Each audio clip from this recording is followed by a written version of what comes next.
یا ایھا الذین آمنوا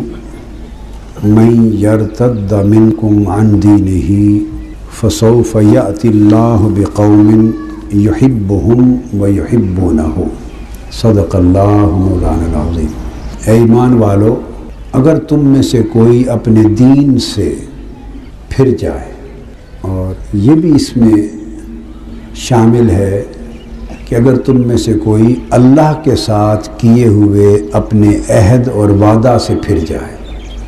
دین کا معنی دین تو ہے ہی، پورے دین سے پھر جانا، اور یہ بھی مراد ہے کہ اگر کوئی اللہ کے ساتھ، دین کی بنیاد اللہ کے ساتھ ایک بندے کے عہد اور وعدہ پر ہے، عہد اور پیمان پر ہے۔ کوئی شخص اللہ کے ساتھ دین کا عہد کر کے اور اپنے اس عہد سے، وعدے سے پھر جائے۔ اور یہ بھی ہے کہ اگر تم میں سے کوئی ایمان والو، تم میں سے کوئی ایمان اور طاعت سے پھر جائے، ایمان لا کر ایمان سے اور طاعت سے، اللہ کی بندگی سے پھر جائے، اللہ کا بندہ ہونا قبول کر کے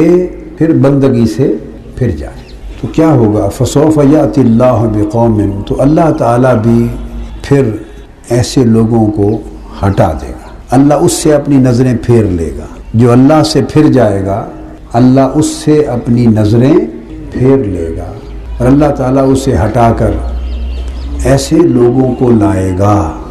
ایسے لوگوں کو لائے گا، یحبہم ویحبونہ، جن سے اللہ محبت کرتا ہوگا، جن سے اللہ محبت کرتا ہوگا اور وہ اللہ سے محبت کرتے ہوں گے۔ یہ آیت کریمہ بنیاد ہے اور دلیل ہے قرآن مجید میں اس تصور کی کہ اللہ بھی محبت کرتا ہے۔ بعض لوگوں کی سمجھ میں یہ بات نہیں آتی، بعض لوگ اللہ کو صرف اس کی قدرت اور جاہ و جلال اور اس کی ہیبت اور اس کی قہاریت اور جباریت کے تناظر میں ہی دیکھتے، جانتے اور پہچانتے، اور بڑے لوگ ہیں جن کو یہ راز معلوم نہیں کہ وہ صرف گرفت کرنے والا اور عذاب دینے والا اور سزا دینے والا ہی رب نہیں، اس کی ذات کا ایک پہلو یہ بھی ہے جس کی معرفت ہونی چاہیے کہ وہ محبت بھی کرتا ہے، محبت بھی کرتا ہے۔ تو فرمایا یحبہم، ایسے لوگوں کو لائے گا جن سے وہ محبت کرتا ہوگا، یعنی وہ ان بندوں کا محب ہوگا، اللہ ان بندوں کا، بولیے، محب ہوگا، اور بندے اس کے محبوب ہوں گے۔ حالانکہ جو بندے ہیں وہ تو اس کے بندے ہیں، اس کے خادم ہیں، اس کی مخلوق ہیں، اس کے محتاج ہیں، اس کے منگتے ہیں، اس کے خدمت گزار ہیں، سراپا ادب ہیں اس کے حضور میں، اس کے طالب ہیں، تو بندے تو بندگی میں ہیں۔ مگر یہ آیت کریمہ بتاتی ہے، دو راز بتاتی ہے کہ لوگوں یہ نہ سمجھو کہ بندہ صرف بندہ ہی ہے، نہیں، کبھی ایسا بھی ہو سکتا ہے کہ بندہ ہو کر اللہ کا محبوب ہو جائے۔ اور یہ نہ سمجھنا صرف کہ اللہ قادر مطلق اور مالک اور جبار و قہار ہی ہے، وہ سب کچھ ہو کر کبھی خود اپنے بعض بندوں کا محب بن جاتا ہے، تو وہ محب ہوتا ہے، اس کے بعض بندے محبوب ہوتے ہیں۔ وَيُحِبُّونَهُ، اور وہ بندے ایسے ہوں گے کہ وہ اللہ سے محبت کرتے ہوں گے، تو یعنی وہ بندے اللہ کے محب بھی ہوں گے اور اللہ کے محبوب بھی ہوں گے، اور اللہ ان بندوں کا محب بھی ہوگا اور انہی بندوں کا محبوب بھی ہوگا، یعنی محبت کا دوہرا رشتہ قائم ہو جائے گا، دوہرا تعلق قائم ہو جائے گا۔ اور یہ عام طور پہ نہیں ہوتا، محب ہوتا ہے، محبوب ہوتا ہے، اور محبوب اپنی محبوبیت ہی کی وجہ سے بے نیاز رہتا ہے، اور محبوبیت ہی سے نہیں نکلتا، اور محبوبیت ہی کا خمار رہتا ہے، اس کو محبوب سمجھتا ہے میں تو محبوب ہوں، اور محب عمر بھر محب بنا رہتا ہے، محب عمر بھر محب بنا رہتا ہے۔ لیکن یہ ہے دنیا کا معاملہ، یہ ہے دنیا کا معاملہ۔ جب ایسا رشتہ اللہ سے قائم ہو جائے تو یہ تعلق دو گنا ہو جاتا ہے، دو طرفہ ہو جاتا ہے، دو جہتی ہو جاتا ہے، دو آتشا ہو جاتا ہے۔ تو بندہ محب ہوتا ہے اللہ کا، اللہ محبوب ہوتا ہے، اور پھر اسی حال میں اللہ محب ہوتا ہے اور بندہ محبوب ہوتا ہے۔ اس لیے لوگوں کو خاص بات بتا رہا ہوں، انبیاء اور اولیاء کا مقام سمجھنے میں غلطی ہوئی ہے۔ لوگوں کو انبیاء اور اولیاء کا، انبیاء کرام اور اولیاء کرام کا جو مقام اور قدر و منزلت ہے، اس کی معرفت میں بولیے غلطی ہوئی ہے، غلط فہمی ہوئی ہے۔ وہ انبیاء کا مقام نبوت نہیں سمجھ سکے اور مقام ولایت نہیں سمجھ سکے۔ یہ بڑا لطیف نکتہ ہے۔ وہ جب احادیث میں دیکھتے ہیں کہ حضور علیہ السلام نے یہ اللہ کے حضور یہ عرض کیا کہ میں تو کسی شے کا مالک نہیں، میرا تو جان مال سب کچھ کا مالک اللہ ہے، میں تو کوئی نفع نقصان کا بھی اپنا مالک نہیں، سب کچھ اللہ مالک ہے، میں تو کچھ بھی نہیں ہوں۔ نبی بھی، ولی بھی ایسا کہتے ہیں اور نبی بھی ایسا کہتے ہیں۔ تو اس کے لیے ایک بلیغ معرفت چاہیے، بڑی آنکھ چاہیے، سب رشتوں کو سمجھنے والا دماغ چاہیے، سب چاہیے، بڑی وسعت چاہیے۔ اب وہ کیا کرتے ہیں، جب یہ کلمات دیکھتے اور پڑھتے ہیں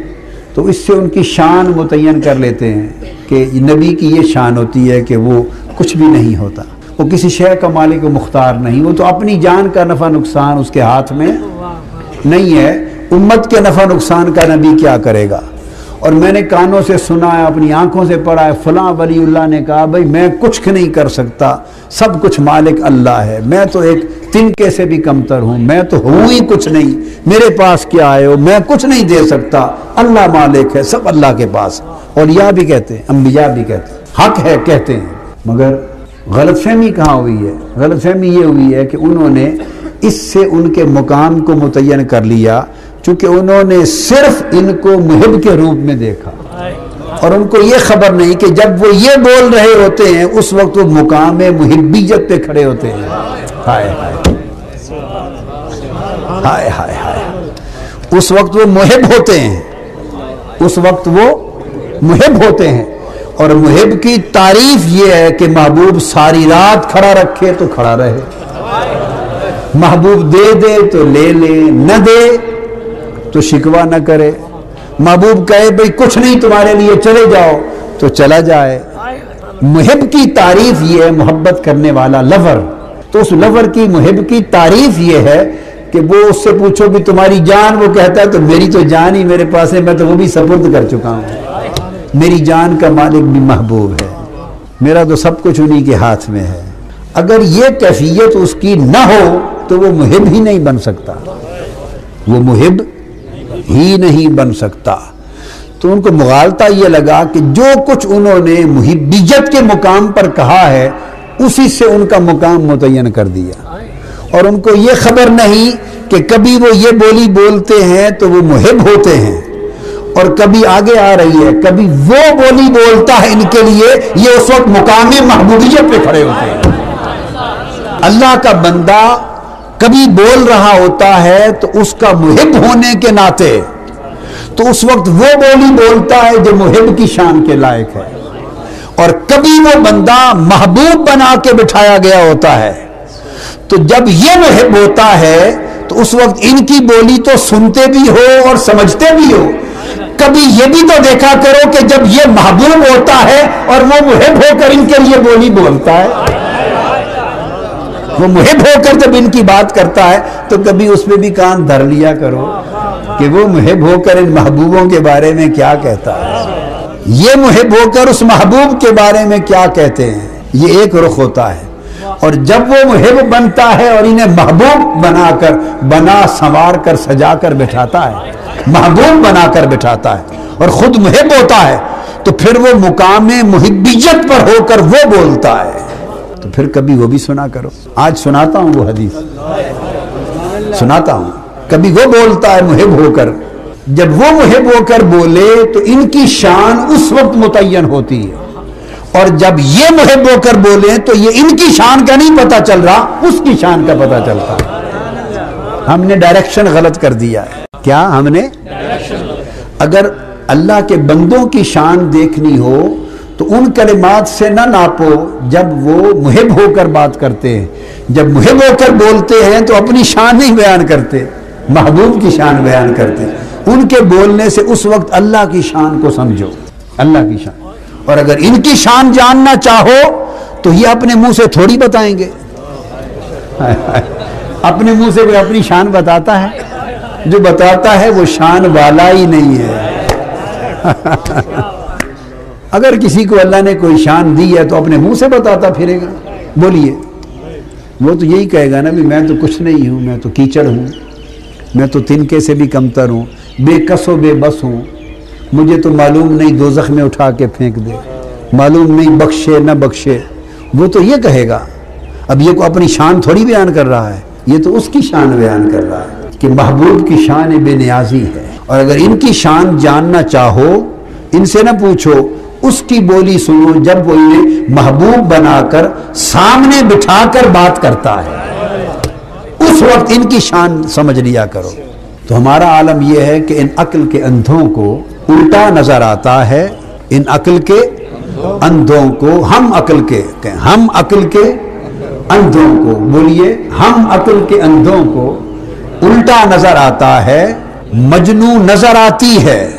لیلا نظر آتا ہے۔ اب سمجھ گئے نا؟ تو ہم الٹے ہو گئے ہیں، اس وجہ سے شانیں بھی الٹ پلٹ ہو گئی ہیں، عقیدے تصور بھی الٹ پلٹ ہو گئے ہیں، تو بات جو نہیں، یہ تو محب کی بات ہے نا۔ اور کبھی اور بتاؤں، محب کبھی مقام محب پر بات کرتا ہے، اور یہ بھی اس وقت، یہ بھی سن لیں، اس وقت یہ جو کچھ میں نے بتایا یہ محب کی بات ہے، مگر یہ بھی شان محب پر، مقام محب پر اس وقت بولتا ہے جب اس کی محبت ناقص ہوتی ہے، جب اس کی محبت ناقص ہوتی ہے تو محب بن کے بات کرتا ہے، اور جب محبت کامل ہو جاتی ہے تو کبھی محب بن کے بات نہیں کرتا، پھر صرف بندہ بن کے بات کرتا ہے، ہائے پھر فقط عبد ہو جاتا ہے۔ ہوئے ہوئے کہ محبت کی تعریف میں یہ ہے کہ محبت کامل اس وقت ہوتی ہے جب محب کو اپنی محبت کی خبر نہ رہے۔ تو یہ بڑا مضمون ہے، مگر یہ ذہن میں رکھ لے کہ محبت کامل تب ہوتی ہے جب محب کو اپنے محب ہونے کا ہی شعور نہ رہے، اپنی محبت کی بھی خبر نہ رہے۔ جب اسے اپنے محب ہونے کا جب تک خیال رہا اس کی محبت ناقص رہی۔ تو محبت تو کامل تب ہوتی ہے کہ جب سوائے محبوب کے کوئی خیال ہی باقی نہیں رہتا۔ تو جب اسے اپنے محب ہونے کا خیال رہا تو یہ تو پھر اس کا خیال ہے، محبوب کا خیال تو نہ ہوا۔ لہذا جب وہ محب ہو کر بات کرتا ہے تو اس میں بھی پھر کچھ نہ کچھ شان کی خبر لگ جاتی ہے۔ محبت ناقص ہے، اس کے ہونے کی کچھ خبر ہو جاتی ہے، مگر جب اس کی محبت کامل ہوتی ہے اور محب کامل ہوتا ہے تو پھر وہ محب کے مقام سے بھی اتر کر مقام ابدیت پہ بات کرتا ہے، بہت نیچے آ کے بات کرتا ہے، ہائے ہائے، ابدیت کے مقام پر آ کے بات کرتا ہے۔ اور ابدیت کا مقام نیلی عاجزی اور انکساری کا مقام ہے۔ ابدیت محض عاجزی ہے، ابدیت محض عاجزی اور انکساری ہے۔ یہ اس مقام پر علامہ اقبال نے کہا کہ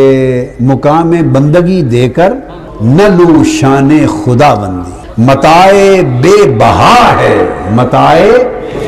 بے بہا ہے، درد و سوز آرزو مندی، متائے بے بہا ہے، درد و سوز آرزو مندی۔ مالک کی بارگاہ میں آرزو کرنا پھر اس کا پورا نہ ہونا، آرزو کرنا اور اس کا سنا نہ جانا، پھر آرزو کرنا اور پھر اس آرزو میں درد کا ہو جانا، پھر اس میں سوز کا ہو جانا، پھر اس میں درد و سوز جو اس کی آرزو مندی میں پیدا ہوتا ہے، یہ بہت بڑی دولت ہے۔ اور فرمایا، علامہ اقبال نے کہا، یہ بندے کو ملتی ہے، مولا کو نہیں، یہ محبوب کو ملتی نہیں ہے، یہ محب کو ملتی ہے، اور محب جب اس وقت ملتی ہے جب وہ بندگی میں آ جاتا ہے۔ تو یہ بڑی متاع بے بہا ہے، نچلا درج نیچے آتا ہے تب بات کرتا ہے، تو وہ تو محض ابدیت کے مقام پر بات کر رہا ہے۔ تو ابدیت کا مقام تو اپنے آپ کو یکسر مٹا دینا ہے اور گوا دینا ہے۔ اب اس حال سے، اس کے اس بیان سے کون سی شان متعین کرنا چاہتے ہیں؟ وہ تو لگا اسی کام پر ہے کہ ہر شان مٹا دی جائے، ہر نشان مٹا دیا جائے۔ وہ تو نام و نشان مٹا رہا ہے اپنا، آپ اس سے اس کی شان متعین کر رہے ہیں۔